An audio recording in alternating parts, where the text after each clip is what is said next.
السلام علیکم، ہمارا پاکستان میں خوش آمدید۔ میں ثنا کیوان اور آج پروگرام میں میرا ساتھ دیں گے مرتضیٰ ڈار صاحب، محمد نوشاد علی صاحب، فہیم صدیقی صاحب، نادیہ مرزا صاحبہ۔ آپ تمام پینلسٹ کا بہت شکریہ۔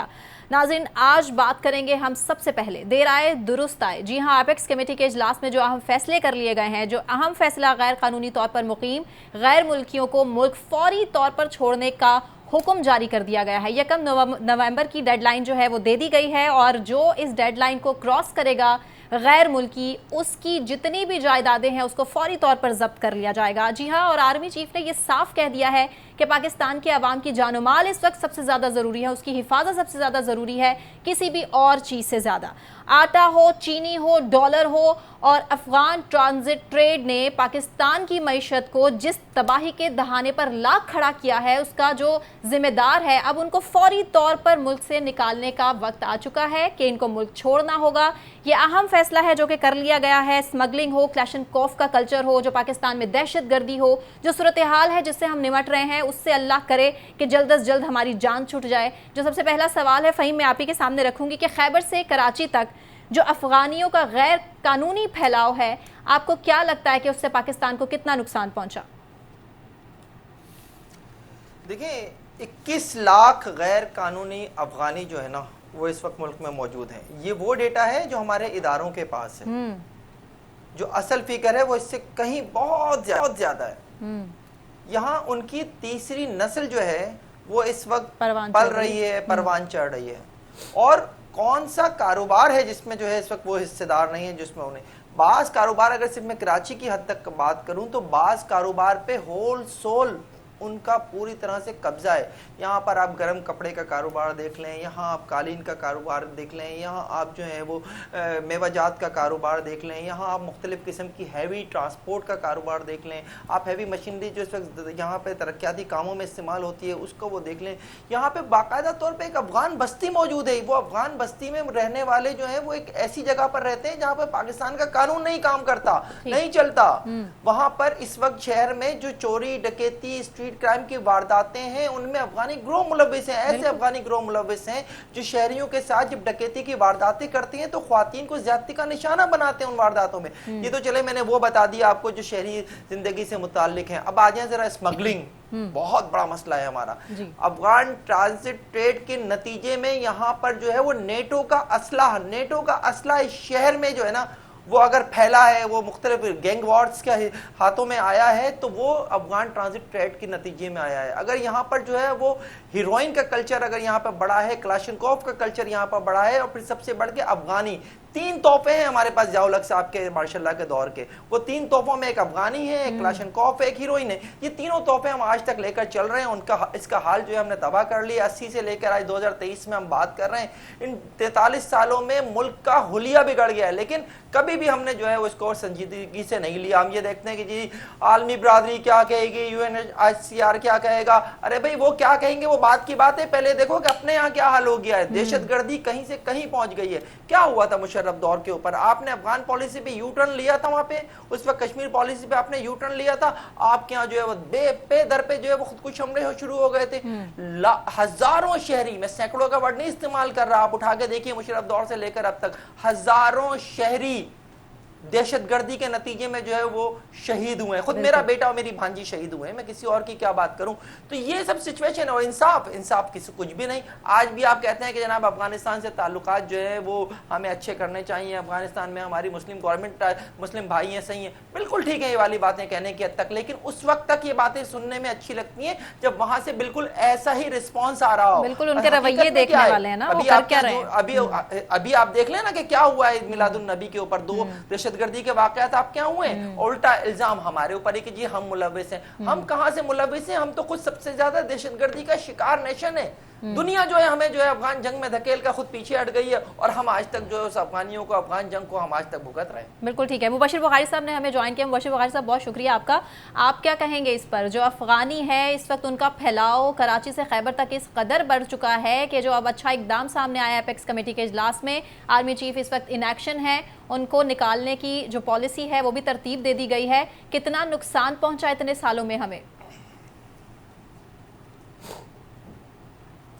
جی دیکھیے، فہیم نے بڑی ڈیٹیل سے آپ کو بتایا جو فیس کر رہے ہیں وہ تو اس تو چون کرنے میں ہمیں بڑا عرصہ لگے گا. لیکن جو مجھے پرابلم نظر آتا ہے وہ یہ ہے کہ اپیکس کمیٹی کا فیصلہ ہے کہ غیر قانونی طور پر موجود افغانی 1 نومبر تک وطن چھوڑ دیں. لیکن اصل میں ہمارا مسئلہ وہ ہے افغانی جو پاکستان کی شہریت حاصل کر چکے ہیں کی تعداد کیا ہے یہ ابھی تک ہمارے پاس ایکسپیکٹ فگر ہی نہیں. کو دیکھیں جیسے فہیم نے بتایا اور کہ ارد گرد بالکل نو گو ایریاز لائک سچویشن ہے جو میں گزشتہ 30-40 سال سے بلکہ کم عمری کے دیکھ رہا ہوں. اور یہی حالات پنجاب کے دوسرے شہروں میں بھی مثلاً اگر آپ چلے جائیں اپر پنجاب کی طرف وہاں پہ آپ کو افغان بستیاں نظر آتی ہیں. آپ ساؤتھ میں چلے جائیں وہاں پہ نظر آتی ہیں.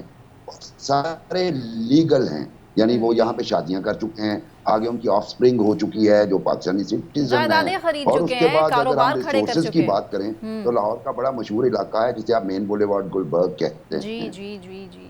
وہاں پہ جتنے بڑے شاپرز ہیں اس وقت اوریگا آپ نے سنا ہوگا سنا بڑا مشہور ہے ان میں موسٹلی شاپس جو ہیں وہ افغانیز کی ہیں. ٹھیک ہے کنیکشن جو ہے ہمارا ڈراپ ہو چکا ہے. مبشر سے ہم کنیکٹ کرتے ہیں.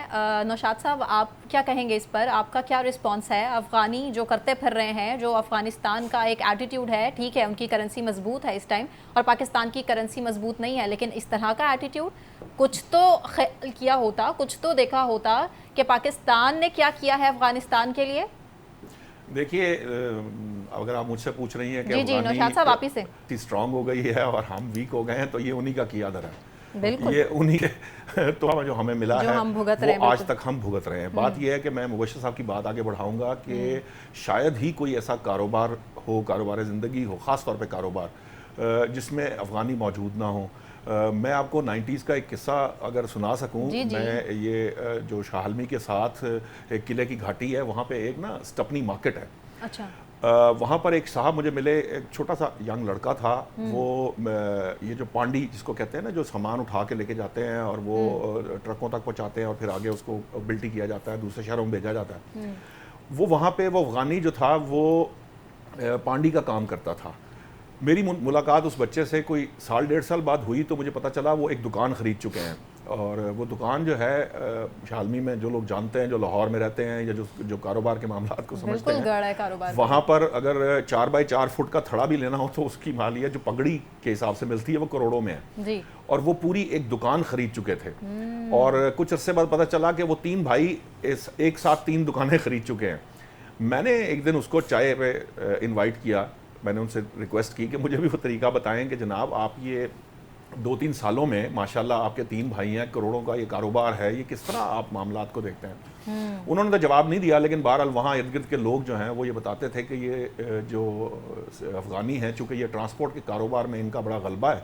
تو ٹرانسپورٹ کا جو کاروبار ہے وہ آپ کو پتہ ہے کہ یہ جو پیٹرول کی سمگلنگ سے لے کر منشیات کی سمگلنگ اور پتہ نہیں کہاں کہاں انوالو ہوتا ہے. خیر کہنے کا مقصد یہ تھا کہ بہت سارے لوگ یہ جو بات کر رہے ہیں نا کہ تیسری جنریشنز آ گئی اب تو ہمیں بھی پتہ نہیں چلتا کہ کون یہاں پر افغانی ہے اور کون پٹھان ہے. ہم یہ تمیز بھی نہیں کر سکتے کہ کس کی کہاں پہ شادیاں ہو گئی. میں بہت ساری فیملیز کو جانتا ہوں جن کے بارے میں میرا یہ خیال ہے کہ وہ اگر آپ ان کے بڑوں سے ملے تو احساس ہوتا ہے کہ وہ افغانی تھے اور اب ان کے بچے جو ہیں وہ تیسری نسل تو آپ کس طرح سے ڈیفائن کریں گے.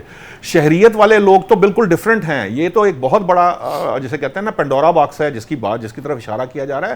جو افغانی ابھی یہ ریسنٹ پاسٹ کے اندر یہ جو ابھی یہ ہماری ایک حکومت ہے جس کو آپ حکومت کہتے ہیں میں تو خیر کیا سمجھوں گا میں اس کے بارے میں بات کروں گا تو کافی دوستوں کو برا لگ جائے گا کہ وہ میری نظر میں تو وہ ایسے ہو جاتا ہے نا کہ وہ بعض بچے جو ہیں وہ کچھ کہہ جائیں کچھ رہنے دیں کچھ کہہ بھی جائیں. بعض بچے جن کو ملک کا بہت درد ہوتا ہے لیکن ان کو یہ پتہ نہیں ہوتا کہ ملک چلتا کیسے ہے معاملات زندگی کیسے چلتے ہیں. نہ ان کو پتہ ہے مزدور کیسے روٹی کماتا ہے نہ ان کو پتہ ہے کہ باہر جو ہے وہ کتنی گرمی ہے اور ان کو صرف یہ پتہ ہے کہ اے سی کی کولنگ اس وقت ہوئی ہے کہ نہیں ہوئی. یہ جو اس قسم کی بریڈ تھی نا جس کو ہم اپنی زبان میں اگر کسی کو برا نہ لگے تو ہم ممی ڈیڈی بریڈ کہا کرتے تھے. یہ وہ ممی ڈیڈی بریڈ تھی جس کو یہ لگا کہ وہ سارا ملک جو ہے نا انہوں نے ہی چلانا ہے, کیونکہ وہ آئیڈیلسٹک اپروچ رکھتے ہیں, وہ آئیڈیلزم کے پیچھے بھاگتے ہیں. تو وہ ہوا یہ کہ وہ ان 3-3.5 سالوں میں جو ایک نئی پالیسی ڈیزائن ہوئی, وہ ایسی پالیسی تھی جس نے ہمیں جو ہے نا ایک دفعہ وہ ہم جس دہشت گردی پر قابو پا چکے, یعنی جس کو ہم کنٹرول کر کے آلموسٹ ختم, اب ہم ان کی ریہیب کی باتیں کر رہے تھے. یعنی ان کو ریہیب کیسے کرنا. ہمارے ساتھ کیا ہوا کہ ہمیں وہاں سے ایک پالیسی چینج آیا, ایک ایسا پالیسی شفٹ آیا جس میں لاکھوں افغان لوگ, یہاں ہزاروں کوٹ کرتے ہیں, میں آپ کو بتا رہا ہوں میری اطلاعات کے مطابق 4 لاکھ سے زائد افغانی اس دوران, صرف وہ لوگ جو ان لوگوں کے ساتھ انوالو ہیں دہشت گردی میں, یہ ان لوگوں کے ساتھ 4 لاکھ لوگ جو ہے نا وہ واپس پاکستان کے اندر داخل ہو گئے.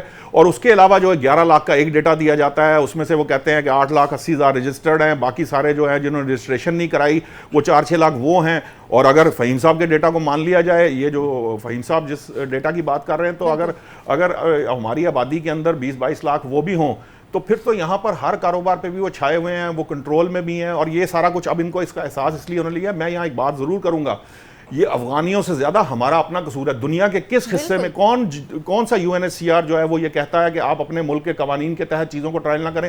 کس ملک میں یہ اجازت ہے کہ وہاں پہ آپ اس طریقے سے جو ہے وہ غیر قانونی طور پر رہیں؟ آپ کسی بھی ویسٹرن ملک میں چلے جائیں, ان کو تو وہ تو آپ کو رہنے نہیں دیتے. یہ جو ہم چھپ چھپا کے کوشش کریں, جتنی دیر کوشش کر سکتے ہیں کرتے ہیں, ورنہ وہ پکڑ لیتے ہیں. یہ تو غیر قانونی پر, جب غیر قانونی ہے, جب جرم ہے, تو پھر آپ کیوں نہیں پکڑتے؟ مسئلہ یہ ہے کہ ان لوگوں کے پاس دولت کے ایسے انبار ہیں, ایسا سسٹم ہے, چونکہ وہ غلط کام کرتے ہیں, غیر قانونی ذرائع سے پیسہ کماتے ہیں, اس لیے انہیں دینے کے لیے بھی بہت سارا پیسہ ہوتا ہے اور وہ پیسہ دیا جاتا رہا ہے. یہ آپ اگر وزیر داخلہ صاحب کی گفتگو سنیں تو بغیر نام لیے انہوں نے بہت سی باتیں کھول بھی دی ہیں کہ کوئی بھی انوالو ہوگا, کوئی سرکاری افسر ہوگا, کوئی اور انوالو ہوگا تو ہم اس کو بھی پکڑیں گے, کسی کو بخشا نہیں جائے گا. آن ریکارڈ بھی انہوں نے بہت کچھ کہہ دیا, چونکہ آرمی چیف صاحب نے اس اپیکس کمیٹی کے اندر یہ ڈیسائیڈ کر کے بتا دیا, وزیر داخلہ صاحب نے کوٹ کر دیا. تو آپ کو پتہ ہے کہ پھر یہ سارے پھلے پھولے کیسے ہیں. یہ ہماری اپنی کمزوریاں, ہمارے قوانین ہیں جن کو ہم نے پاسداری نہیں کہی, تو آج وہ اس لیول کو پہنچ گئے. کیا اپنے مفاد کی خاطر پاکستان نے افغانیوں کو اس نہج پر پہنچا دیا؟ اور سمگلنگ دیکھ لیجئے, آٹا دیکھ لیجئے, چینی دیکھ لیجئے, کنٹرول تو ابھی تک ہم کر نہیں سکے ہیں. ٹھیک ہے کہ اچھا اقدام ہے کہ اب کوششیں کر لی گئی ہیں, کریک ڈاؤن ہے جو کہ شروع کر لیا گیا ہے.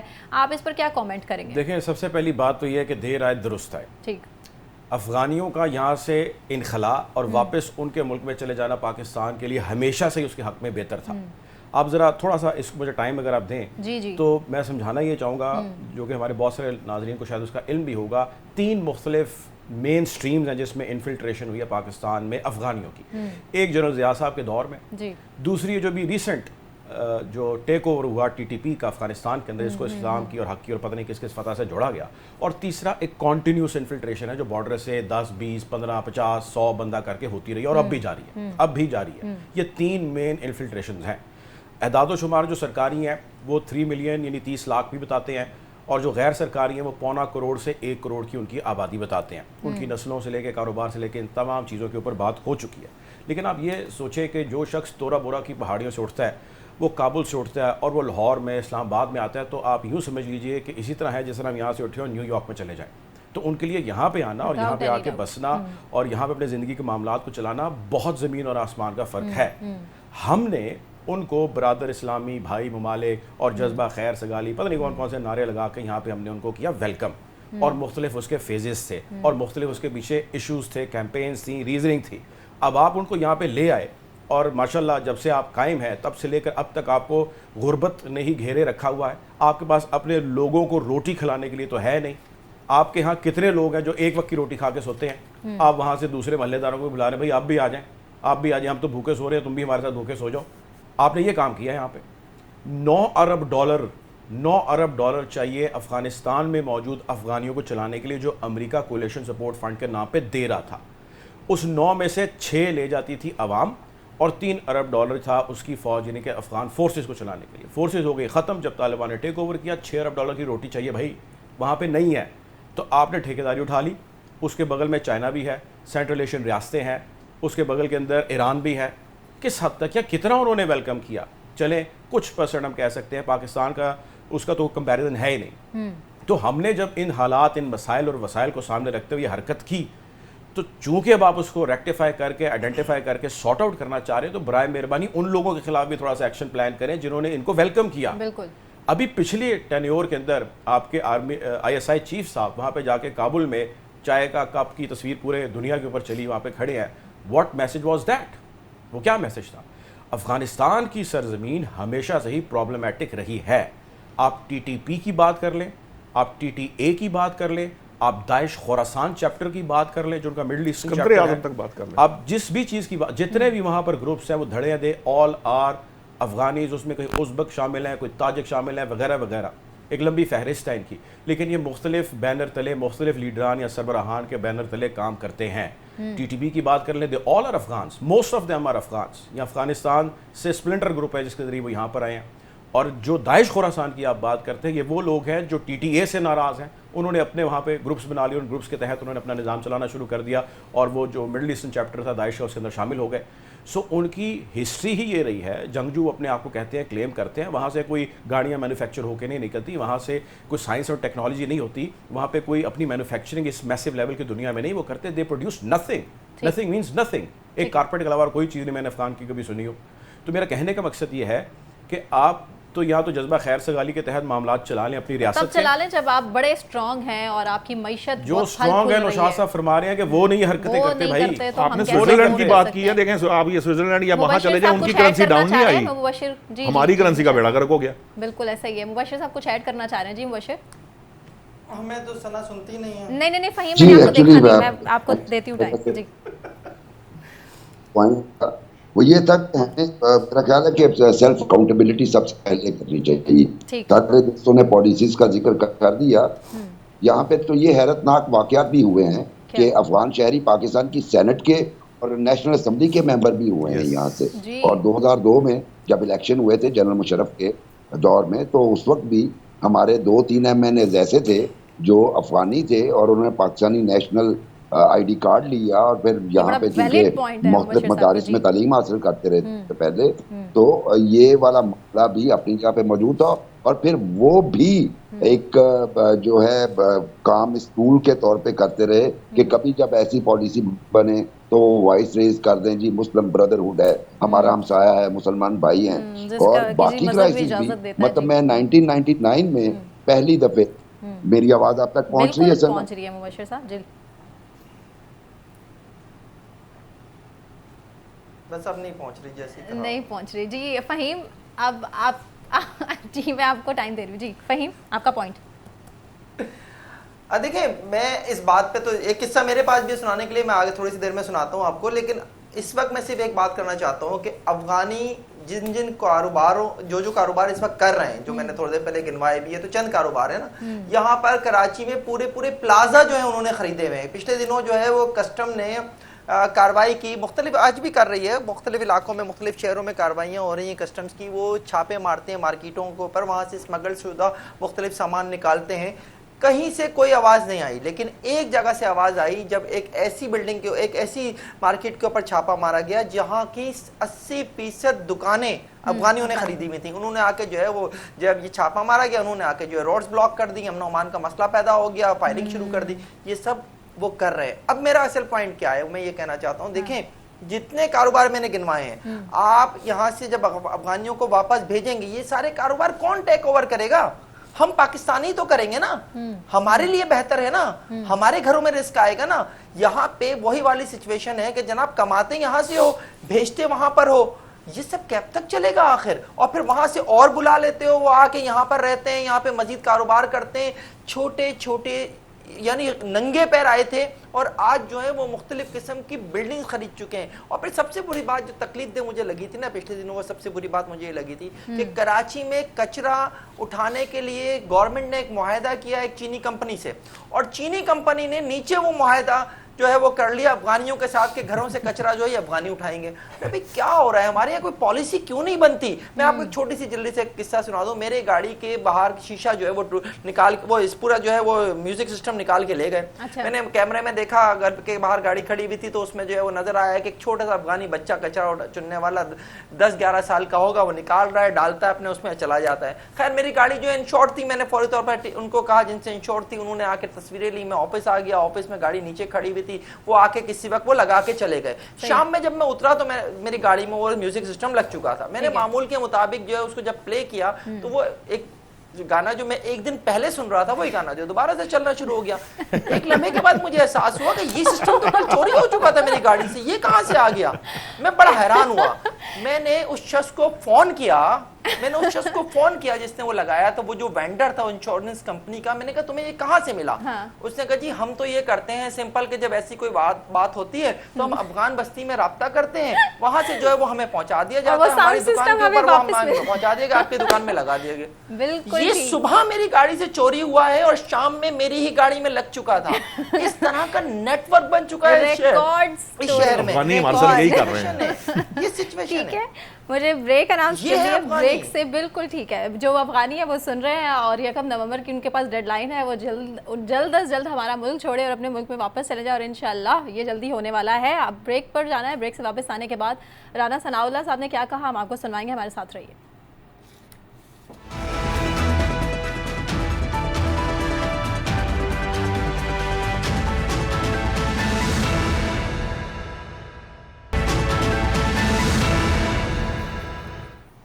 ویلکم بیک ناظرین. آگے بڑھیں گے. بتائیں آپ کو کہ نواز شریف وطن واپس آ رہے ہیں. رانا ثناءاللہ صاحب نے اس کی گارنٹی بھی دے دی ہے. انہوں نے کیا کہا ہے نواز شریف کے حوالے سے کہ وہ وطن جب واپس آئیں گے تو نواز شریف کیا کریں گے, اس حوالے سے ہم آپ کو جو کہا رانا ثناءاللہ نے وہ سنواتے ہیں. پلان بی نہیں ہے, اور یہ اگر جو ہے نا میں اس کے ساتھ متفق نہیں ہوں. By all means Mian Nawaz Sharif انشاءاللہ تعالیٰ 21 اکتوبر کو شام جو ہے وہ 5-5:30 بجے جو ہے وہ ایئرپورٹ پہ لینڈ کریں گے, اور 6 بجے انشاءاللہ تعالیٰ وہ مینار پاکستان یا اقبال پارک میں ہوں گے. اپنی صوبائی تنظیم کو اور وہاں پہ جن لوگوں کی ذمہ داری ہے, ہمارے پارلیمنٹیرین ہیں, ان کو یہ کہہ رہے ہیں کہ آپ نے 200 ورکرز کو لے کے آنا ہے, آپ نے اس حلقے سے 2000 ورکرز کو لے کے آنا ہے.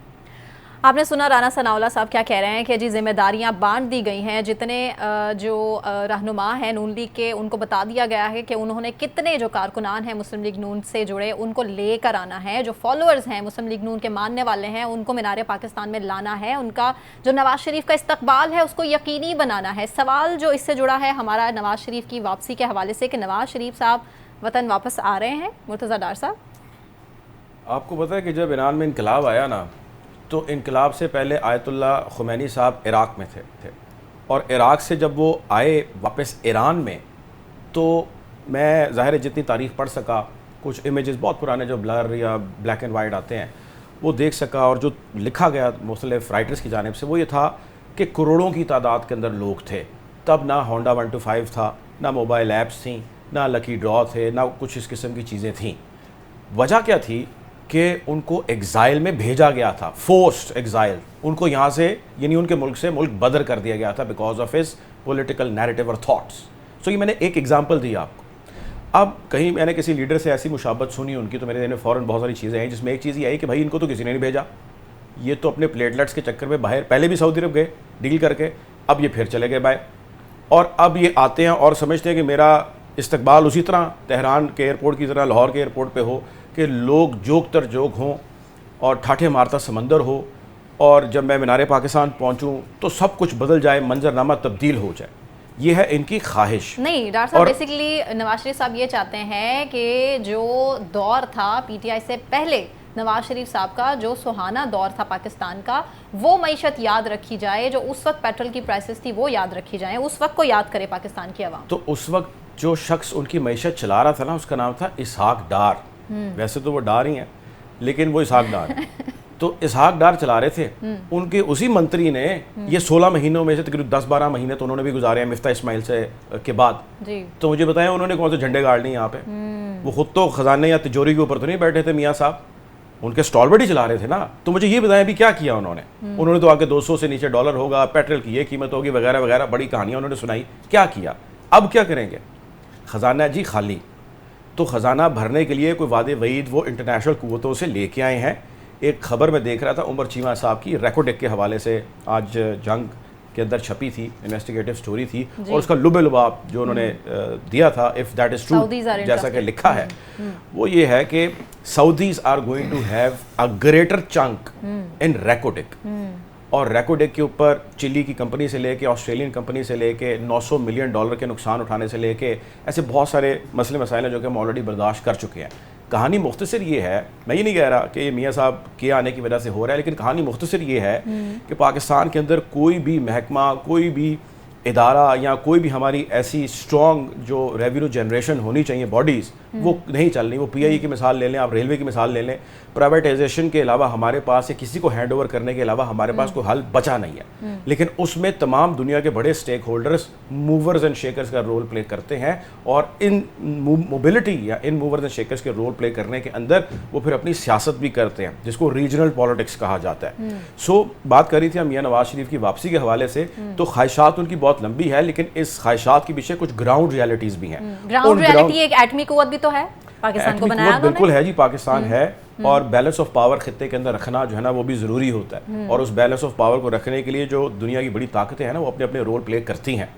تو میں آپ کی بات کا اس سے زیادہ جواب نہیں دے سکتا، but any way my point is کہ میاں صاحب کو اس وقت جو گراؤنڈ رپورٹ موصول ہو رہی ہے نا، اس کی ایک جھلک مریم کے جلسے میں ہم نے بھی دیکھی ہے جو انہوں نے ابھی شیخو پورہ کے اندر کیا. تو یہ جو پریشر ہے نا رانا ثناء اللہ سمیت ان کے باقی ساتھیوں کے اوپر، وہ پریشر بلٹ ہوتا جا رہا ہے، اور اس پریشر کے بلٹ ہوتے بہت ساری چیزیں ہمارے سامنے کلیئر ہو جائیں گی. 21 تاریخ میں ابھی بھی کچھ دن پڑے ہیں، سو آنے والے دنوں کے اندر بہت ساری چیزیں ہیں جس کا انفولڈ ہونا ہمارے سامنے لازم ہے. وہ ہوں گی تو پتہ لگے گا. اس وقت میاں صاحب مانگتے ہیں گارنٹی، لیکن لوگ میاں صاحب سے گارنٹی مانگتے ہیں کہ جی کیا گارنٹی ہے کہ اس مرتبہ پھر آپ کے کوئی شکنجہ ٹائٹ ہوگا تو آپ پھر چلے جائیں گے یہاں سے ڈیل کر کے، اور لوگ آپ کے انتظار میں یہاں پہ بیٹھے رہ جائیں گے. آپ 3 مرتبہ ملک کے حکمران رہ چکے، آپ نے یہاں پر ریولوشن لانے کی، لوگوں کو ایک اچھا مستقبل دینے کی باتیں پہلے بھی کی، 3 دہائیوں پہلے، 4 دہائیوں پہلے، آپ آج بھی وہی کر رہے ہیں. آپ کی بیٹی جلسے کے لیے کھڑی ہوتی ہے اسٹیج کے اوپر، کہتی ہے کہ ہاں جی جو نواز شریف کا دور آئے گا اس میں چیزیں بدل جائیں گی. تو بھائی آپ پہلے کیا کر رہے تھے؟ پہلے کون سی چیزیں آپ نے بدلی؟ ملک ترقی کی راہ پر گامزن تک، کون سی ترقی کی راہ پر گامزن؟ نواز شریف صاحب، مریم نواز جو تنقید کرتی ہیں کہ جو دوسرے سیاستدان ہیں وہ گیدڑ بن جاتے ہیں، گرفتاریوں سے بھاگتے ہیں، لیکن ان کے اپنے والد جب گرفتاریوں سے بھاگتے ہیں اور وہ کس طرح سے مفرور ہیں عدالتوں سے، اس پر وہ بالکل بات کرنا پسند نہیں کرتی. نوشاد صاحب آپ کیا کہیں گے؟ سائرہ افضل تارڑ بھی کہہ رہی ہیں کہ جی ہر ایم این اے کو 5000 کارکن لانے کا ٹارگٹ جو ہے وہ مل چکا ہے، یہ ٹاسک اب ہر ایم این اے کے پاس ہے کہ جی بندے اکٹھے کرنے ہیں اور آج جلسے کے اندر لے کر آنے ہیں. تو آپ کو لگتا ہے کہ اس طرح سے نواز شریف صاحب چوتھی بار وزیر اعظم بن جائیں گے؟ مجھے ویسے یہ سمجھ نہیں آتی کہ اگر کسی کو ٹاسک ملا ہے 2000 بندے لانے کا تو یہ اس کا مسئلہ ہے، جو وہ لا سکے گا یا نہیں لا سکے گا یہ بھی نون لیگ کا مسئلہ ہے. ہمیں پریشانی کیوں اتنی لاحق ہوئی ہوئی ہے کہ وہ 2000 آئیں گے یا نہیں آئیں گے؟ دوسری بات یہ ہے کہ دیکھیے 5000 کر لیں، 2000 کر لیں، 200 کر لیں، 100 کا مقصد یہ ہے، دیکھیں کوئی بھی سیاسی جماعت اپنے لیڈر کا استقبال کرے گی، وہ اپنے اپنے لوگوں کو جو ان کے MNAs, MPAs, chairman, یہ جو ضلعی سطح پہ ہیں یا جو لوکل گورنمنٹ کے جو ان کے رہنما ہوں گے، وہ ان کو ٹاسک دیں گے، ٹارگٹ دیں گے استقبال کے لیے آنے کا. اس میں کوئی ایسی بات نہیں ہے وہ 1 to 5 دیں، وہ 2000 روپے دیں، وہ پیسے دیں، وہ بریانی دیں. میں بتانے لگا ہوں بریانی کے اوپر اتنا شور تھا، اتنا شور تھا کہ وہ کسی ایک جماعت کے ساتھ اٹیچ کر دی گئی. میں نے وہ ویژول بھی دیکھے ہیں جس جماعت نے اٹیچ کی وہ بھی بریانی بانٹ دی تھی بعد میں. دیکھیں اور موٹر سائیکل کے بارے میں آپ کو بتا دیتا ہوں، پاکستان کے اندر موٹر سائیکلیں بھی دے گی. میں آپ کو بتا رہا ہوں، آپ کو موٹر سائیکلوں کی بات کر رہے ہیں، گاڑیاں بھی دیں گی، بلکہ دی ہیں. یہ 3.5 سال کے اندر پتہ نہیں کروڑوں دے دیے ان کو، جن کو لاکھوں نہیں دیے جانے چاہیے تھے. یہ بھی ہم نے دیکھا ہے. دیکھیں مسئلہ کیا ہے، مسئلہ یہ اس ملک کے اندر حکومت ویسے ہی ہوگی، معیشت کیسے ٹھیک ہوگی؟ معیشت ایسے ہی ٹھیک ہوگی جس طرح ٹھیک ہونی چاہیے. ٹھیک کرنے کا طریقہ کیا ہے؟ دیکھیے میری بات سنیں.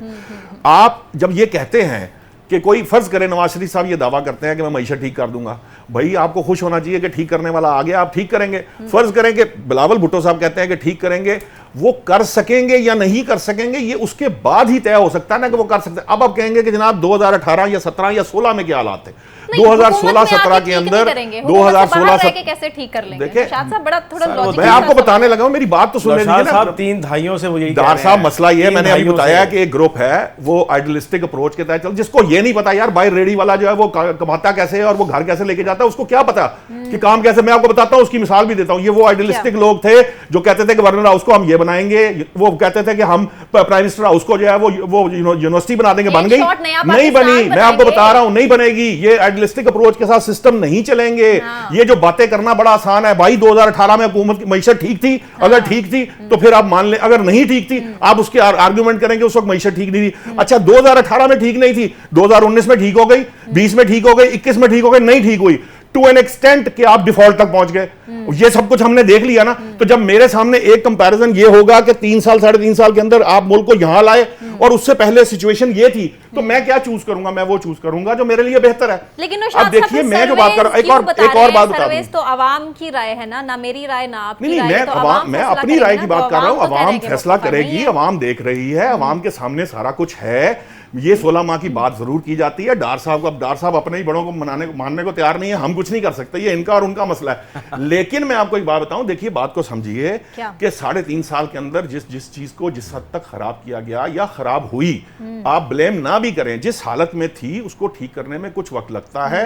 آپ یہ کہیں کہ ڈار صاحب پہلے یہ نہیں کر سکے تھے, دوبارہ بھی نہیں کر سکے تھے, تیسری بار نہیں کر سکے, پھر میری بات سمجھ میں آئے گی. دیکھیں پاکستان کی اکنامک کنڈیشنز جو تھیں وہ 2013 کے انتخابات کے بعد 2017 تک ٹھیک رہی ہیں. یہ بات ماننی پڑے گی. اس وقت آپ تمام جو معاشی اشاریے ہیں ان پہ بحث کر لیجئے. میں آپ کو بتا دیتا ہوں کہ کیا سچویشن تھی. اگر اس سچویشن سے آپ نگیٹ کرتے ہیں, وہ فیکچول سٹیٹس ہیں نا, وہ سٹیٹسٹکس کوئی غلط تو نہیں ہے, ماں سوائے ایک کرنٹ اکاؤنٹ ڈیفیسٹ کے کوئی ایک معاشی اشاریہ نیگیٹو نہیں تھا. ایک کرنٹ اکاؤنٹ ڈیفیسٹ ایک ایسا تھا جس کے اوپر آرگیومنٹ ڈیولپ ہوا تھا, اس پہ بات اور بحث ہوتی رہی. لیکن دیکھیے کہ جب آپ گرو کرتے ہیں, یہ بالکل اسی طرح ہی ہے, یہ اب میں اس کو سمجھا سکوں کہ جس طرح سے آپ جب گرو کرتے ہیں تو انفلیشن بھی بڑھتی ہے, یہ اس کا ایک بائی پروڈکٹ ہے. اسی طرح سے جب آپ پروگریس کر رہے ہوتے ہیں تو اس کے اندر کرنٹ اکاؤنٹ ڈیفیسٹ میں بھی پرابلم آ سکتا ہے. اب معاملہ کیا ہے, میری بات سن لیں. 16 ماہ کی حکومت کا فائدہ یہ ہوا ہے کہ اب آپ کی نگران حکومت جو ہے وہ اس کے اندر پازیٹیو آنے شروع ہو گئے. یہ نگران حکومت نے نہیں کیا. نگران حکومت وہی کچھ کر رہی ہے جو یہ 16 ماہ کی پی ڈی ایم کی حکومت کر کے گئی ہے. پی ڈی ایم کی حکومت جو کچھ کر کے گئی ہے اس کے بہاف پہ آپ کے اب کچھ کسی حد تک آپ کے معاشی اشاریہ بہتر ہونا شروع ہو گئے. میں آپ کو بتا دوں آپ کے سامنے کوئی چیز چھپی تو نہیں, آپ دیکھتے ہیں نیوز کے اندر خبریں آ رہی ہیں. دیکھیں نوشاد صاحب کہہ رہے ہیں کہ ہماری عوام کو سمجھنا ہوگا کہ اگر نواز شریف صاحب کہہ رہے ہیں کہ وہ آ کے ٹھیک کر دیں گے ملک کی معیشت, جو کہ حالات تھے پی ٹی آئی کے آنے سے پہلے 2013 کے بعد سے آنورڈ, تو وہ ٹھیک تھے ملک کی حالات. معیشت دیکھ لیجئے, جی ڈی پی دیکھ لیجئے, جو ہمارے ملک کی صورتحال تھی جو اب بری ترین ہے. 16 ماہ کافی نہیں تھے, مزید 5 سال چاہیے نون لیگ کو. کیا کامنٹ کریں گے آپ؟ سنا, سب سے پہلی بات تو یہ کہ میں تو شاد میاں کی اور مرتضیٰ میاں کی کو بڑھتا جائے گا, آپ نے انہیں انٹرپٹ کر دیا, سارا فلو دیا. سب سے بات تو یہ ہے کہ مرتضیٰ نے منی کی مثال دی. ہمارے پاکستان کی ایک وجود تھی لیکن پتہ نہیں وہ شاید تاریخ کو ٹھیک ہی نہیں سمجھ. مرتضیٰ ریلیٹس بے نظیر بھٹو بھی جب آئی تھی, ٹھیک ہے, آواز میں کچھ ڈسٹورشن ہے. مبشر صاحب میں فہیم کو ٹائم دے دیتی ہوں. فہیم آپ مجھے بتائیے گا کہ آپ اس ایگری کر رہے ہیں نوشاد صاحب کی اور مرتضیٰ ڈار صاحب کی بات سے؟ دیکھیں مسٹر اسپیکر, سب سے پہلے تو میں آپ سے درخواست کروں گا کہ آپ ایوان کی کارروائی کو چلاتے ہوئے برابر کا موقع دیں. وہ مجھے ایکچولی ڈار صاحب جو ہے وہ ہمیں جب وہ ہمیں ایران کی تاریخ پڑھا رہے تھے تو اس وقت تو آپ نے انہیں نہیں ٹوکا, لیکن نوشاد صاحب جب آپ کو یہ بتا رہے تھے کہ جناب کہاں سے غلط بنیاد پڑی ہے تو آپ نے ان کو جو ہے بولنے نہیں دیا. اب چلیں مجھے تھوڑا سا موقع دے دیجیے گا, لیکن اگر آپ مسٹر اسپیکر اگر آپ مجھے بولنے سے روکیں گے, پتہ ہے مجھے بریک کا کہا جا رہا ہے, میں بریک پر جانا چاہ رہی ہوں, ویری کوئک بریک, اور بریک سے واپس آنے کے بعد آپ ہی کو چانس دوں گی. جی ہمارے ساتھ رہیے.